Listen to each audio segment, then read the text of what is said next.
Thomas Clark had never been one for attention. In his early 60s now, he had spent most of his adult life working in the background, managing mid-sized logistics operations across the southeastern United States. He wasn't flashy, wasn't loud, and certainly wasn't the kind of man to show off. When he retired, it wasn't with a ceremony or speeches. He handed in his keys, shook a few hands, and drove 3 hours north into a quiet, forest-lined county where no one knew his name. What he bought there was not just a piece of land. It was a promise to himself. A promise of peace, of ownership, of silence, and of freedom that could not be taken from him by offices, meetings, or other people's ambitions. His property stretched over 42 acres, but what made it unique wasn't the size or the privacy. It was the lake. About 12 acres wide, tucked neatly behind a patch of dense pine and maple that formed a natural barrier between him and the rest of the world. The lake wasn't listed on most of the online maps anymore. It had no public access, no roads leading to it from the outside, and as far as Thomas could tell from the faded deed papers and hand-marked topographic surveys left behind by the previous owner, it had been privately held since the 1980s. He'd even verified it with the county office, not because he didn't trust the paperwork, but because he believed in doing things thoroughly. The house itself was simple. A modified ranger cabin built on concrete pillars, 2 bedrooms, 1 bath, and an enclosed porch that faced the lake. He'd renovated it over the first year after moving in. Nothing extravagant, just enough to make it sturdy and efficient. Solar panels on the roof, well water filtration, updated plumbing, and a reinforced door. It wasn't a bunker, but it was his. That sense of mine was more than just emotional for Thomas. It was the only kind of security he believed in anymore. After 3 decades of watching property get flipped, regulations rewritten, and people pushed off their own land under legal pretexts, Thomas valued clean boundaries, clear records, and the solitude to enjoy them. He fished in the mornings, drank black coffee while the mist rolled off the water, and sometimes took his canoe out toward the center where the perch were thickest. It wasn't sport for him. It was ritual. Quiet moments where no one asked questions and no one tried to reshape the world around him. For nearly 2 years he lived like that, uninterrupted. Neighbors came and went on the far side of the ridge, part of a gated housing community that had cropped up after a failed equestrian resort got bought out by a developer. He saw their mailboxes when he drove into town, their SUVs at the gas station, but no one ever came to the lake. No one had any reason to. Until they did. It began on a cool Saturday morning in late March. Thomas had just settled onto his porch with a fresh mug and a copy of a faded memoir he was rereading for the 3rd time. The breeze had that early spring bite to it, but the sun was out, casting clean white light across the water. He was considering whether to take the canoe out before noon when he saw movement on the far side of the lake. Not animals, not the usual deer or wild turkey that passed through. People.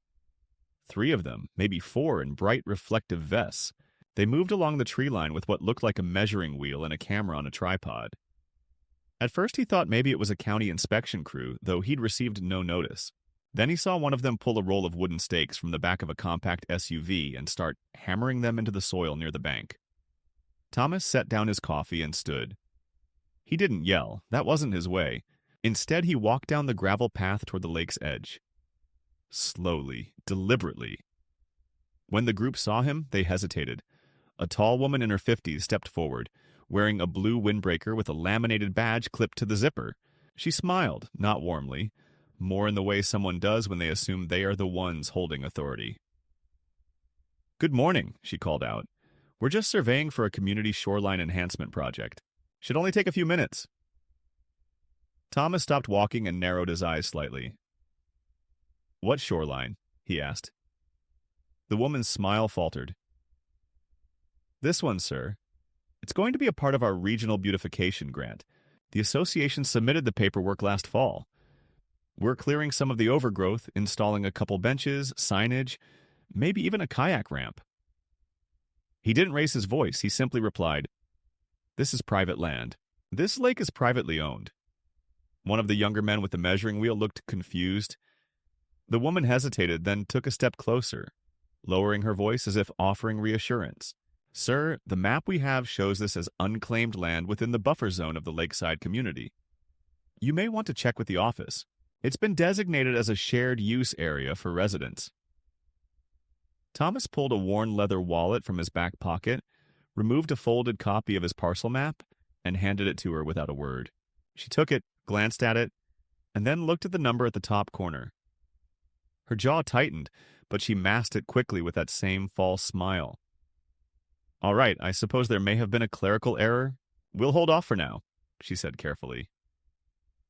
Thomas watched as she waved her team back toward the car. He didn't speak again. He waited until they packed up and drove off the property.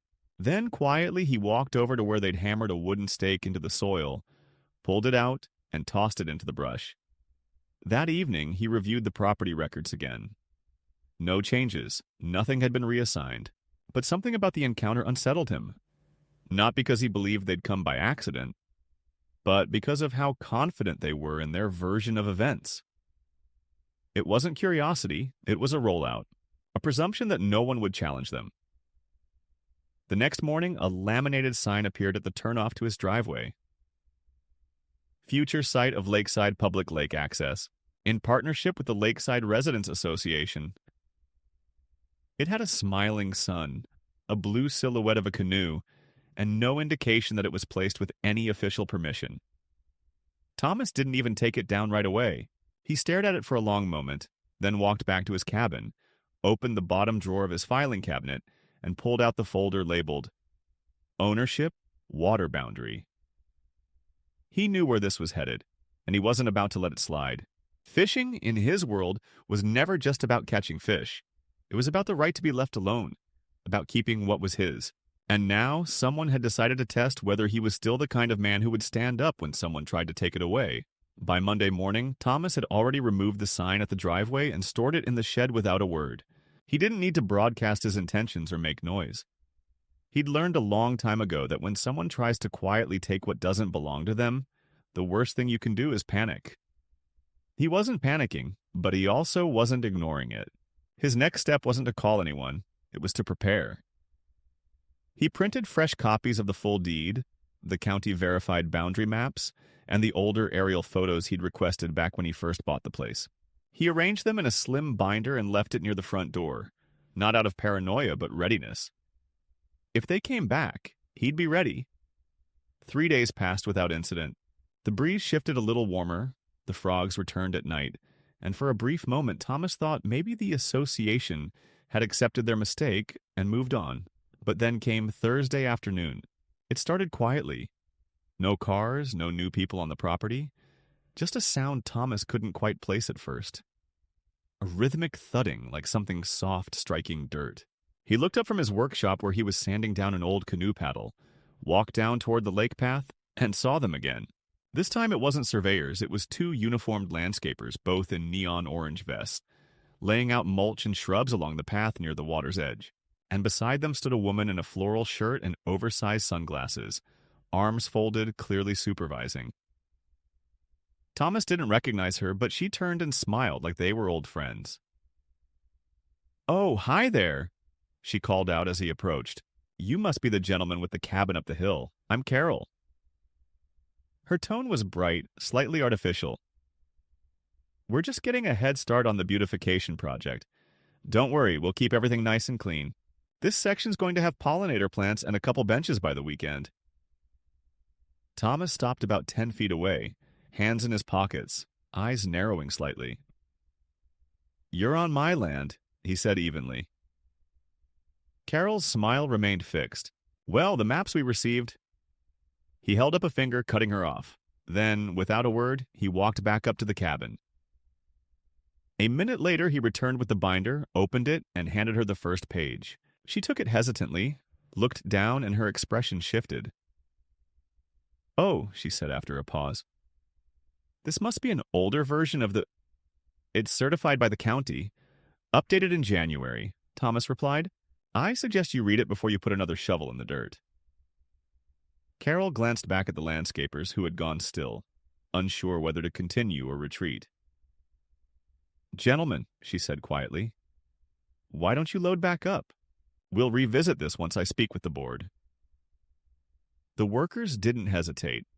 Within minutes, the bags of mulch were back in the truck and the group drove off. leaving behind only a few shallow holes and a partially unwrapped flat of petunias. Thomas didn't celebrate. He didn't even feel satisfaction. What he felt was confirmation. This wasn't a misunderstanding. This was persistence. Someone, somewhere, had decided that his lake, his trees, his soil, somehow belonged to them now, and they were testing how far they could push before he pushed back.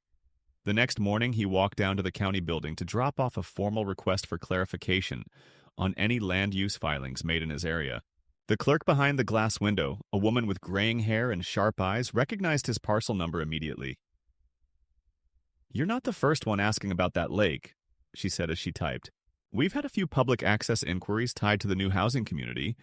Apparently someone on their board's been pushing for regional integration. But nothing's official on our end. No easements, no reassignments, nothing that overrides your title." Thomas nodded, thanked her, and returned home. Still, the fact that they were even making inquiries was troubling. Not because they had the power to change anything overnight.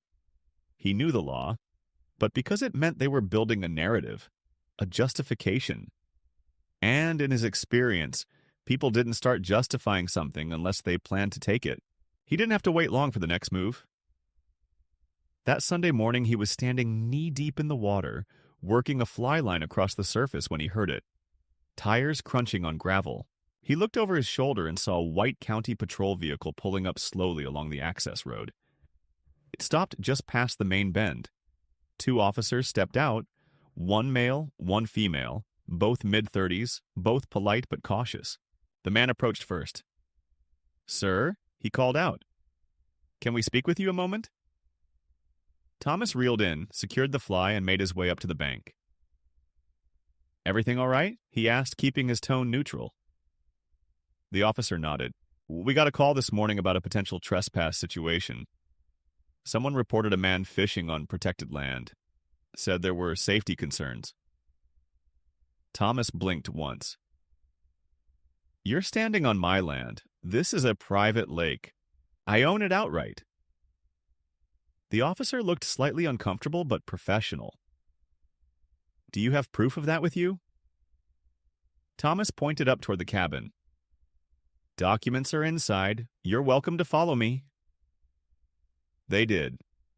He handed over the binder. The female officer flipped through it while her partner made small talk about trout fishing in his uncle's pond. After a few minutes, she handed the binder back. "This all checks out. Sorry for the inconvenience. We have to respond to calls, but clearly there's no issue here." Thomas nodded once. "You mind telling me who made the call?" The officer shook his head. "Came in anonymously, from the Lakeside HOA line. Could have been anyone on their board." He didn't say anything else, just thanked them and walked them out. That evening, as the wind picked up and the sun dipped low across the lake, Thomas sat on the porch with a cup of strong coffee and stared across the water. He wasn't angry, not yet, but something about this was evolving. It wasn't just territorial encroachment or neighborly arrogance. This was becoming institutional, coordinated. The way some people pushed boundaries and relied on others' passivity. The same way companies had used bylaws to evict families from their homes over sidewalk repairs or uncut grass. It was never about the reason. It was about control, about pressure, and now it was on him. He picked up the phone and dialed a number he hadn't called in years. It rang 6 times before a low voice answered. "Yeah?" "It's Clark," he said. "I've got something coming down the line. Might need eyes on it." The voice on the other end grunted. "Still got the lake?" "For now." "All right, send me the docs. I'll run the names. See what pops." Thomas ended the call, leaned back in his chair, and watched the water ripple in the growing dusk. He wasn't interested in fights, but he'd spent too many years watching others lose their homes because they thought silence would protect them. Not here. Not on his land, not now. The first real escalation didn't come with trucks or workers. It came with silence. Intentional, unnerving silence that felt deliberate, in a way Thomas couldn't quite explain at first. For nearly a week after the police visit, nothing happened. No more surveyors, no HOA reps wandering the shoreline, no mulch dumped at the water's edge. For a moment, he considered the possibility that they'd realized their mistake. That maybe, just maybe, someone in their ranks had finally read the damn deed and passed around the truth. But that hope lasted only until the following Thursday, when he found his mailbox door hanging off its hinge and a fresh laminated pamphlet wedged in the crushed metal. He didn't have to open it to know the source. The design was identical to the association's earlier sign. Blue graphics, cursive headings, the same smiling sun over cartoon waves. But this time, the language was sharper. Community alert. Unauthorized use of shared natural resource, the title read. It warned residents to avoid disruptive interactions near the lake, advised reporting suspicious activity, and encouraged families to remain vigilant as the HOA worked with local authorities to resolve land disputes. At the bottom, it listed a date, the following Tuesday, and a location, the Lakeside Community Rec Hall, public review meeting on Lakeside Zone 3. Redevelopment. Thomas stood in the gravel driveway, pamphlet in hand, the soft hum of insects rising around him as dusk settled over the hills. He read it twice, then walked into the cabin and slid it under a blank sheet in his printer. Not because he needed a copy, but because he understood what was being set in motion. The language wasn't legal, it wasn't accurate, but it didn't need to be. It was suggestion, seeded through polite words, framed with concern, and it was aimed at him. That night, he called Avery, a former colleague from his earlier logistics days. Someone who had left corporate life to specialize in property boundary enforcement and easement disputes. Avery wasn't cheap, but he wasn't a coward either. Thomas gave him a brief rundown, emailed over scans of everything. Deeds, maps, the pamphlet, even photos of the recent landscape work. Avery replied 3 hours later with a message that said only, "Show up, record everything. Let them hang themselves." Thomas didn't plan to speak at the meeting. He wasn't interested in scenes. But he knew appearances mattered, especially in small communities where half the power lived in perception. So he put on a clean button-down, jeans that didn't look like he'd been digging in them, and drove down the winding road into their neatly trimmed world. The rec hall sat at the center of the development, across from the tennis courts and adjacent to a little pond that had clearly been shaped by contractors rather than nature. There were flags out front, cheerful signage pointing to community events, yoga, dog training, a blood drive next weekend. Normalcy, curated and enforced. Inside, folding chairs had been arranged in rows facing a raised platform, where a few people sat behind a folding table. Laptops open, paper cups of coffee steaming beside them. Carol was in the center, flanked by a man with horn-rimmed glasses and a woman in a blazer 2 sizes too tight. Around 30 residents had gathered, many of them in windbreakers and branded fleece vests. They talked softly among themselves until Carol stood and tapped the mic. Good evening, everyone. Thank you for joining us for this important update. Tonight, we'll be reviewing the upcoming enhancements to the Lakeside Zone 3 area, as well as clarifying the status of the shoreline and adjacent wooded lots. Thomas took a seat in the back. He didn't raise a hand. He didn't make himself known. But he did record. Quietly, phone in lap, audio app running. Carol launched into a slideshow. Mock-ups of walking paths, a shaded bench with a family of 4 enjoying sandwiches, a pier with labeled kayaks, a labeled stretch of trees marked as Proposed Nature Education Trail. The lake was dead center in every photo. Not his lake in reality, but a digitally scrubbed version of it, stripped of the house, the shed, the fencing. A public space by appearance, if not by right. After 20 minutes of this, Carol smiled tightly and said, "We've received some pushback regarding access. We'd like to acknowledge those concerns and reassure residents that the board is in ongoing discussions with local planning offices. We expect resolution soon." A hand went up near the front. A woman asked whether the lake was currently safe for children. Another man, gray-haired in golf attire, wanted to know who had been fishing near the dog park entrance. There was a man in camo down there last week. He didn't even acknowledge us. Carol's reply was sweetened but firm. We're working on those issues. It was a performance, and the script was clear. Thomas was the problem. Not directly named, but fully framed. A vague threat, a barrier to progress, an outsider disrupting what they believed was meant to be shared.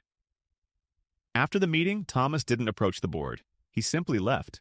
He drove straight to Avery's office the next morning. They sat across from each other over 2 cups of bitter coffee, and Avery listened without interruption as Thomas played back the recording. When it finished, Avery leaned back and said, "That woman's smart. She's not overstepping. Not yet. But she's leading them toward a collective belief that will justify the next move. Eminent domain pressure, maybe, or accusations of public endangerment. Either way, they're preparing to make you the problem legally, not just socially." "What's the move, then?" Thomas asked. Avery pulled out a folder and dropped 2 documents on the table. "We file a formal cease and desist against the Association for Boundary Encroachment. We register your shoreline perimeter with the county's geospatial database. Make it public, formal, irrefutable. And we prepare a preemptive counterclaim just in case they try to claim community entitlement or historic access." Thomas nodded once. "Do it." Back at the property, things got quieter again. Superficially, but it was the kind of quiet that comes before something breaks. Then the second wave hit. It started with trash. At first, it was just 2 bags. Someone had left them near his trailhead, torn open by raccoons. Then came the beer bottles, crushed cans tossed near his mailbox. Then a flattened tire. The next morning, the gate to his side path was open, and muddy boot prints led to the edge of the lake and back. He changed the locks, installed a motion sensor at the base of the path, and wired the cabin's floodlights to trip from a wireless remote. He wasn't afraid, but he understood escalation. This wasn't just harassment, it was message sending. They couldn't win legally, so they were trying to wear him down, to make his peace harder to enjoy, to provoke a misstep. But Thomas Clark didn't misstep. That Sunday, he drove into town and walked into the sheriff's office. He filed a report. Clean, unemotional, thorough. Not as a complaint, but as a matter of record. "In case this ends up where I think it's going," he said plainly. The deputy raised an eyebrow. "And where's that?" Thomas looked at him and said, "In court, or in headlines, depending on who moves first." The tension didn't let up. In fact, it settled in like fog, thick, quiet, and persistent. For a few days after filing his report, Thomas noticed a peculiar shift. No more trash. No boot prints. No open gates or flattened tires. But in their place came a new kind of pressure. Subtle, bureaucratic, and harder to confront. It began with a letter postmarked from the county zoning office. Unsigned, but official-looking, stating that there had been concerns raised about potential shoreline erosion and its impact on downstream hydrology. The letter didn't name any complainant, nor did it specify any legal violation, but it requested that Thomas refrain from disruptive shoreline activity until an environmental inspection could be scheduled. The vagueness of it was deliberate. Thomas had seen tactics like this in his former life. Delaying maneuvers dressed up as public concern, designed to stall a response long enough for someone else to act first. He didn't take the bait. Instead, he scanned the letter and forwarded it to Avery, attaching a short note. "They're testing the wire again." Avery called him that afternoon. "This is pressure by paper," he said. "Not unusual, but it means they're running out of soft options. I'll file a response for the record, but you should prepare for a visit." Sure enough, 2 days later, a white pickup truck with county plates rolled down the gravel drive and parked just outside the fencing. A man in a Forest Service vest stepped out, clipboard in hand, his expression cautious but non-confrontational. Thomas met him halfway. They exchanged names, shook hands, and the man explained that he was there to conduct a visual survey related to the erosion letter. He didn't accuse Thomas of anything, didn't suggest wrongdoing, but he took photos of the bank, walked the path to the water, and jotted notes as Thomas stood back and watched in silence. When he was finished, the man admitted, almost apologetically, "I've seen worse. Nothing here violates current guidelines." Thomas didn't respond. He just nodded once and waited until the man drove off before heading back inside to update Avery. But that visit marked a turning point. The association, or at least Carol, must have realized that using official channels wasn't working fast enough. So they changed tactics again, this time abandoning subtlety altogether. On the following Saturday, just as Thomas was coming back from the hardware store, he spotted something that made him stop the truck before reaching his gate. A group of 5 people, adults, 2 kids, 1 man with a folding chair, had set up camp at the far end of the lake. Coolers out, blanket spread, Bluetooth speakers softly playing old rock music. They looked relaxed, like they belonged there, like they expected to be seen and accepted. Thomas parked, grabbed his binder, and walked the path down to the water. He didn't shout. He didn't threaten. He simply approached the group and said, "You're on private property. I need you to leave." The woman with the kids, maybe in her 40s, glanced up and smiled in that way some people do when they're pretending not to understand English. "Oh, we were told this was fine," she said, gesturing vaguely toward the neighborhood across the trees. "We're part of the community association. This area is public now, right?" Thomas didn't flinch. "No, it's not. This entire shoreline is part of my deeded land. There is no public access." The man in the chair stood, not aggressively, but with a kind of casual arrogance that rubbed Thomas the wrong way. "Look, man," he said, "we're just enjoying the lake, not hurting anything. You don't have to be a jerk about it." Thomas didn't reply. Instead, he opened the binder, flipped to the aerial boundary map, and held it up. "This," he said, "is the property line. You are 20 yards inside it." The man scoffed. "Then why does the HOA keep saying it's open access?" Thomas held his gaze. "Ask them. Somewhere off my land." Eventually, after some muttered curses and over-the-shoulder insults, the group packed up and left. But the damage was done. Not to the property, but to the equilibrium. That moment made it clear. They weren't just testing his patience now. They were testing whether he would escalate. That night, Avery called with new information. "I ran the meeting minutes for the HOA board, saw a public record," he said. "Carol's been pushing a proposal for an easement adjustment. She's claiming historical community access to the lake going back 15 years. Thomas frowned. "That's nonsense. The last owner was a retired welder who fenced the place off. No one even knew the lake was back here until the new houses went up." Avery chuckled dryly. "Doesn't matter. If she can get enough signatures claiming that usage was implied, she can file a community interest petition. It won't win, but it'll tie you up in legal hell for months." Thomas was quiet for a long moment. Then he said, "So we go public?" Avery hesitated. "You sure? That invites noise. Press, neighbors, attention." Thomas stared out the window, watching moonlight hit the water. "Let them make the next move. But if they do, I won't wait quietly anymore." 3 days later, he got the email. No subject line. No sender name he recognized. Just a single attachment. A screenshot of an online community forum post. It showed a blurry photo of him fishing, taken from the far shore. The caption read, "This guy doesn't even live here. Camped out on the lake every day like he owns it. Anyone know who he is?" The thread had 24 replies, most of them idle speculation, but a few more pointed, accusing him of squatting, of hoarding a shared resource, of being unhinged. It wasn't public defamation yet, but it was close. Thomas didn't reply. He didn't register on the forum, but he sent the screenshot to Avery and called a friend in the county clerk's office. "I want a notarized restatement of boundary rights," he said, "and I want it archived in public records."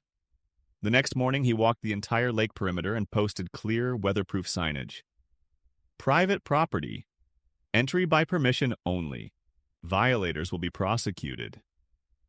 He installed new trail cameras. Not the kind you buy at big box stores, but discreet high-resolution ones tucked into the tree line with motion triggers and solar battery packs. He updated his cabin system to send alerts to both his phone and Avery's server.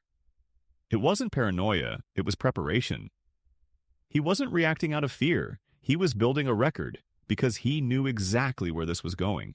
And he intended to meet it on his terms. It began again with silence, but this time it was a different kind. There was no more casual foot traffic near the lake, no confused families setting up picnics, no landscapers or surveyors trying to sneak in under the pretense of a beautification project. In their place came nothing. No cars drove near the access road. No one looked Thomas in the eye at the general store. The shift was subtle but definitive. People had been told something unspoken but effective. He could feel the atmosphere tighten around him like a wire being drawn slowly across his throat. Not enough to cut, but enough to warn.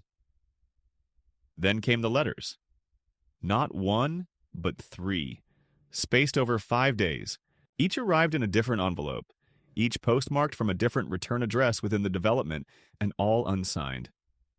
The messages were short, typed, no handwriting, no return contact. The first read simply, "You've made your point. Now leave."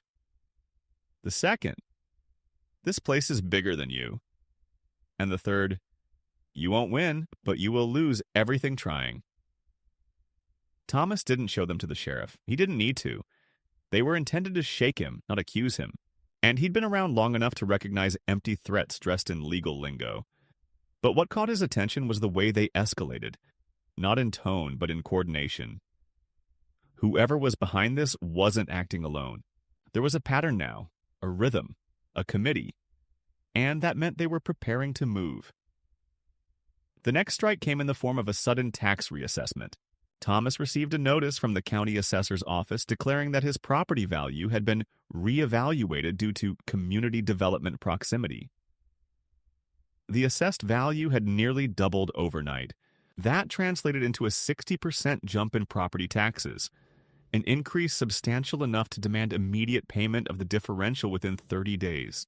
He brought the notice to the county office, waded through the fluorescent purgatory of plastic chairs and indifferent clerks, and finally sat across from a young man in a wrinkled shirt and a tie too short for his frame. "It's automatic," the assessor explained with a shrug. "When there's community development near rural property, we apply a proximity factor, especially if there's shared amenities." Thomas raised an eyebrow. "What shared amenities?" The man tapped a few keys on his computer and rotated the monitor. There, on the screen, was a document with a hand-drawn overlay map labeling the lake as Lakeside Community Green Zone, East. Thomas stared at it for a long moment. Then he leaned forward, calm and precise. "That is false. That is my land.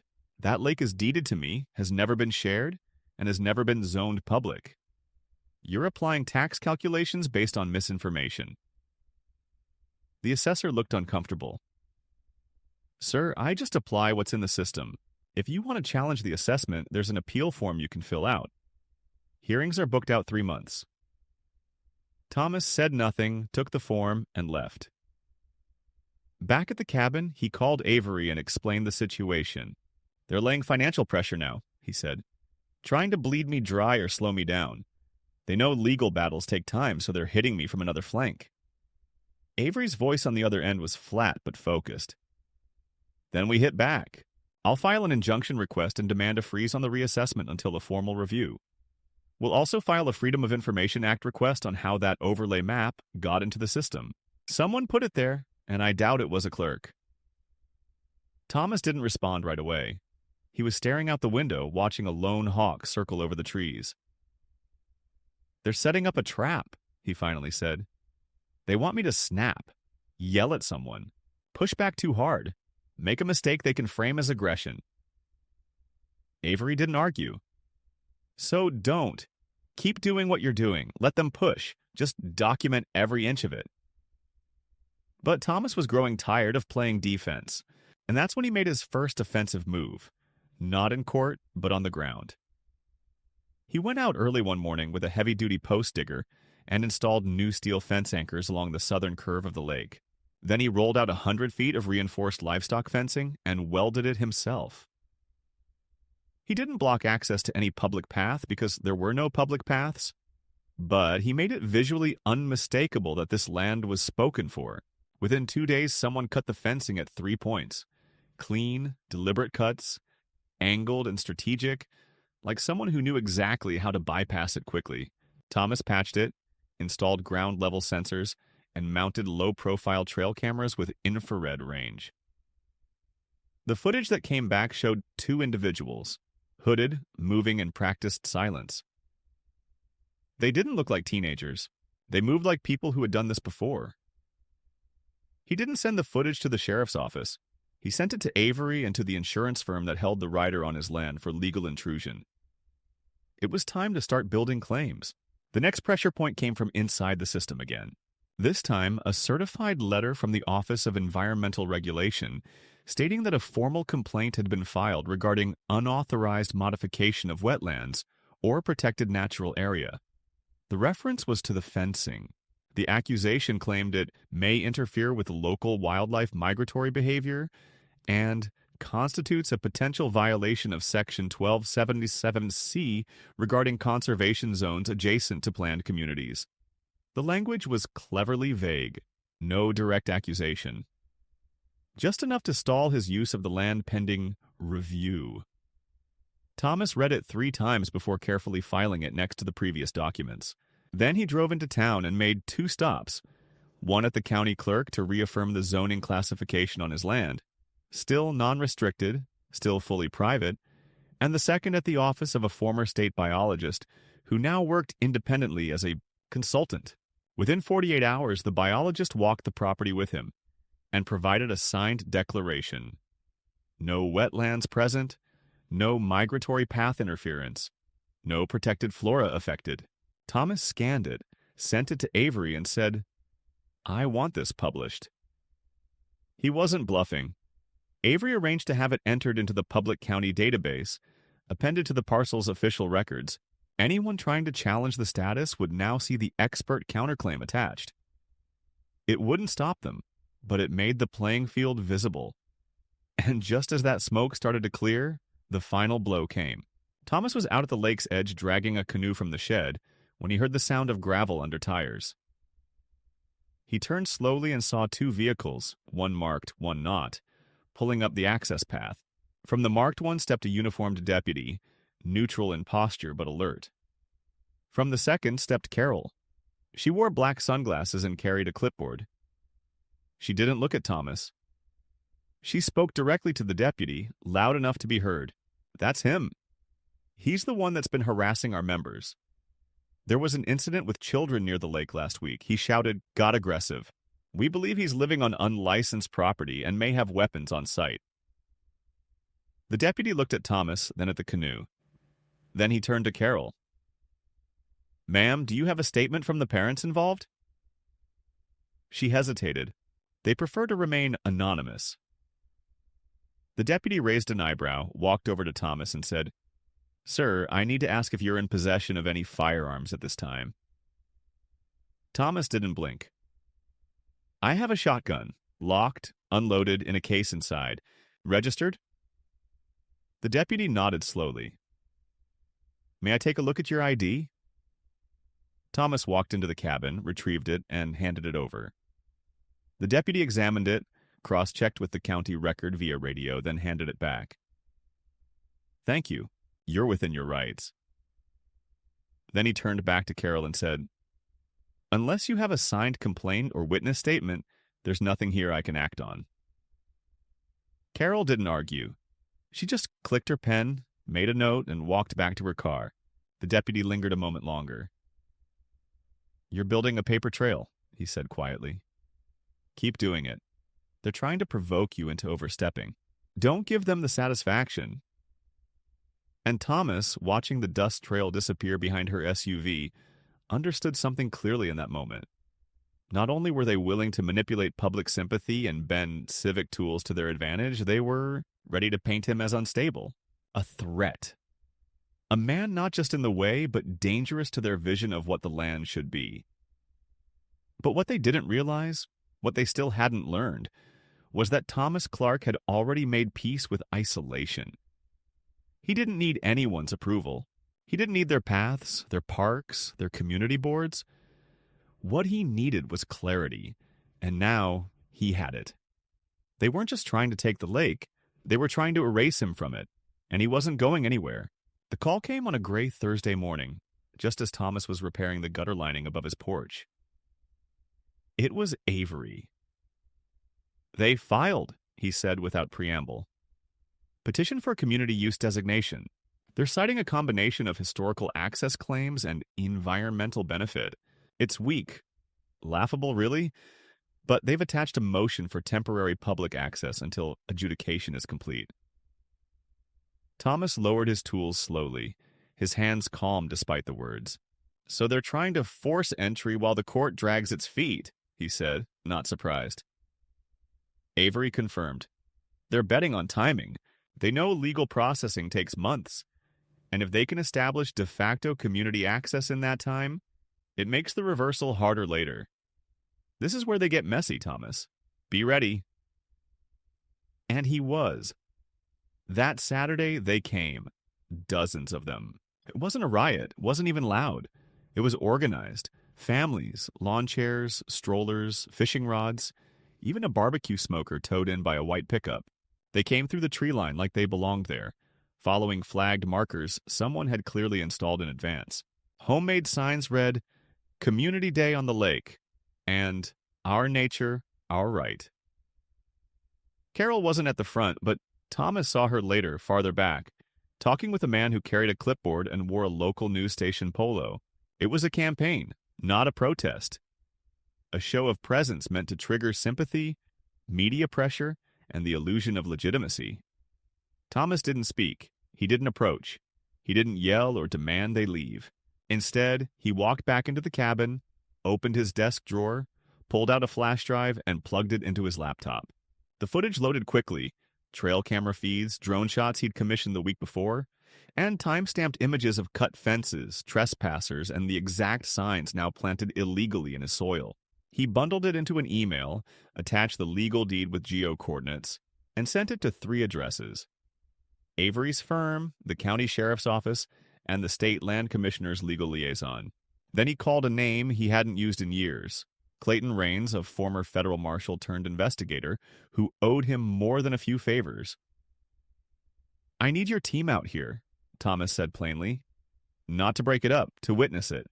They'll listen if it comes from someone who knows the rules.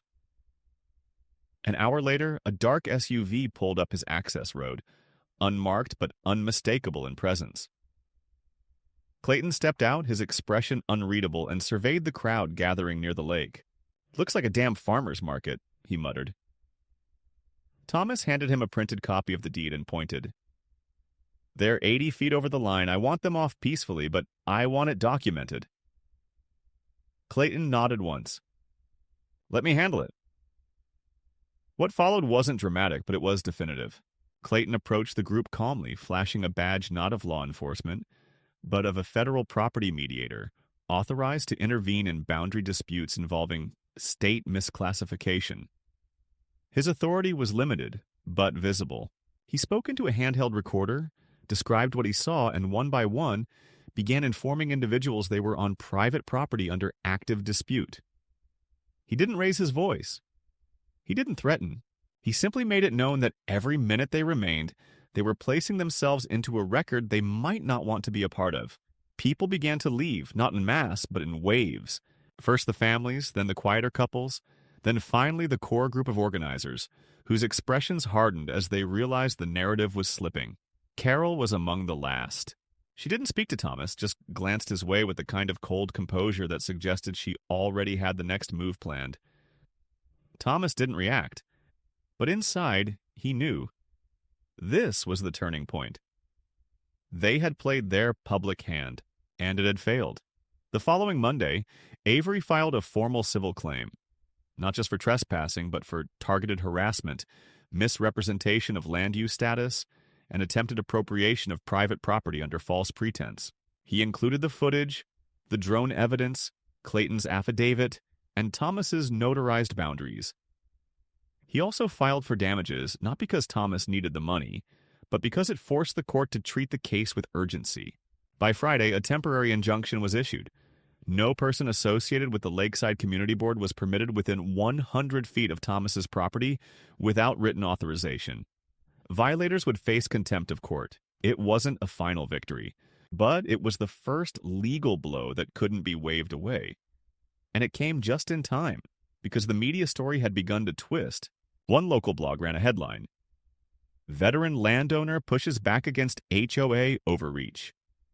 Another followed with, "Private lake sparks public backlash, but who really owns it?" And just like that, the myth of shared access began to crumble. That night, Thomas sat alone on the edge of the dock, the last orange glint of sunset reflecting off the water. He held the old deed in one hand, the original one from the 1980s, yellowed and folded at the edges. He thought of his father, who told him once, "Don't ever give them a reason to think you don't belong. Own it so clearly they never ask." And for the first time in weeks, Thomas felt something close to peace. Not because the fight was over, but because they'd finally heard the answer. And it was no. Sutting through the last of the summer heat, the silence around the lake finally settled into something closer to what it had once been. Natural, uninterrupted, and earned. The temporary injunction held steady for weeks, and while Thomas knew it wasn't the end, it was the first time he'd seen hesitation ripple through the crowd that had once moved with coordinated confidence. The driveway stayed clear, the mail returned to its normal rhythm, and the flyers stopped arriving altogether. Even the tax reassessment was formally paused, pending legal review. Avery kept him updated weekly, and Clayton's team had logged every significant interaction into a secure database accessible by the county clerk's office, making it nearly impossible for anyone to retroactively tamper with timelines or dispute the facts. Still, Thomas remained cautious, not out of paranoia, but because he knew that silence too could be tactical. He spent his mornings checking the perimeter, not just with cameras, but with deliberate physical presence, walking the line as much for his own reassurance as for the implicit message it sent to anyone still watching from the tree line. The final court hearing came quicker than expected, expedited due to the number of overlapping claims and complaints. It wasn't dramatic, just a clean, procedural session where Avery laid out the paper trail with precision, each document a stone placed carefully into the path of the truth. Carol was there, seated at the end of the table in a charcoal blazer, her expression unreadable. She didn't speak during the session. Her lawyer did. Argued vague concepts of community interest, historical ambiguity, and a perceived gap in clarity regarding lake ownership. But they had no actual evidence, just suggestions. The judge wasn't impressed. His ruling was firm. The lake was privately owned, had never been zoned or offered for public use, and the association had no legal standing to assert rights or access over it. He issued a permanent restraining order against further encroachment or misrepresentation of access by the board, and added a personal comment at the end. Property rights, once established, aren't overridden by popular opinion or convenience. Thomas left the courtroom without comment, but Avery clapped him on the back outside and said, "It's over. They might grumble, but they can't touch you now, not legally, not structurally. You can breathe." And he did. Not in a moment of relief, not with fanfare, but in the quiet way a man exhales after weeks of standing his ground under siege. He returned home and took the signs down, not because the threat was gone, but because their purpose had been fulfilled. Anyone who didn't understand now wouldn't be helped by more warnings. The message was already in the ground, in the filings, in the walls of the county archive. He even removed the trail cameras, not out of carelessness, but as a mark of closure. The community board underwent a reshuffle within a month. Carol stepped down, citing personal fatigue and ongoing stress. A replacement was voted in, quieter, more process-oriented, and the new board quickly issued a public letter affirming the lake was off-limits and encouraging all residents to respect private property lines. It wasn't an apology, but it was close enough for the public to digest. And that suited Thomas fine. He didn't need regret. He needed distance. What surprised him most in the weeks that followed was the quiet return of civility. A few neighbors, not board members, just residents, dropped off baked goods, handwritten cards, even an old map someone found in a drawer that labeled the lake by its original name. Cedar Hollow, it said in faded ink. Thomas kept it, framed it, and hung it above the cabin's entry. Fall came fast. The trees turned amber and gold around the waterline, and the silence that followed wasn't strained or hostile anymore. It was full, calm, complete. On a crisp October morning, Thomas brought his canoe to the edge, slid it into the still water, and pushed off slowly, one paddle stroke at a time. He didn't fish. He just drifted, let the air wrap around him, let the last of the tension roll off his shoulders and sink into the lake bottom where it belonged. Because this place, this patch of soil, this line of trees, this mirrored water, it wasn't just land. It was a boundary, yes, but it was also a stand, a living marker that some things don't bend to consensus. Some things are not meant to be shared, not because of selfishness, but because of sacrifice, because of legacy, because of the cost someone paid to keep them whole. And as the sun crested over the ridge, throwing light across the dock and the cabin roof and the far shore still shaded in morning gray, Thomas Clark understood something he'd always known but had never spoken aloud. You don't win by shouting louder. You win by standing longer,